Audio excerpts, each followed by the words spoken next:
আমার স্বামীর তো কল্যাণ এমস থেকে ব্লাড টেস্ট করতে দিয়েছিল। তো বোন ম্যারো রিপোর্টের অবস্থা তো একটু খারাপ এসেছে, তো সেই জন্য ব্লাড টেস্ট করতে দিয়েছিল। তো আমি তো ব্লাড টেস্ট করেছিলাম, দামি ব্লাড টেস্ট। তো কোনোভাবে ম্যানেজ করেছি, যাই হোক ঈশ্বরের কৃপায়। তো সেই ব্লাড টেস্টের রিপোর্টটা কালকে রাত্রেবেলা আমাদের ফোনে পাঠিয়েছে, হোয়াটসঅ্যাপে। তো ব্লাড টেস্টের রিপোর্টটা খুব একটা ভালো নেই বললেই চলে।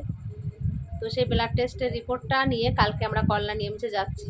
আজকে আর হলো না, আজকে আমার কাজের চাপটা একটু বেশিই ছিল, তো সেজন্য আর আজকে যেতে পারলাম না। তো কালকে যাচ্ছি কল্যাণ এমসে আবারও। তো জানি না ডাক্তার কি বলবে, সেটা নিয়ে খুবই চিন্তিত আছি। মনটা ওই জন্য খুবই খারাপ। তোমাদের দাদাভাইয়েরও মনটা আজকে সকাল থেকে খুবই খারাপ আছে। তো তার মাঝখানে তোমাদের সামনে একটু আসতে হয়, তাই আসি। তো মনের অবস্থা আমাদের বর্তমানে খুবই খারাপ আজকে। তো তোমরা সবাই একটু প্রার্থনা করো যাতে তোমাদের দাদাভাই সুস্থ হয়ে যায়, ভালো হয়ে যায়, রিপোর্টে যেন খুব একটা খারাপ না আসে। তো ওটা নিয়ে আমরা খুবই খারাপের মধ্যেই আছি বলতে গেলে। তো প্রভু যেন আমাদের কাছে একটু তোমাদের দাদাভাইকে ফেলে রেখে যায়, আমার ছেলের কাছে, আমার কাছে। তোমরা সবাই একটু আশীর্বাদ করো দু হাত ভরে, তোমাদের কাছে এটাই বলি।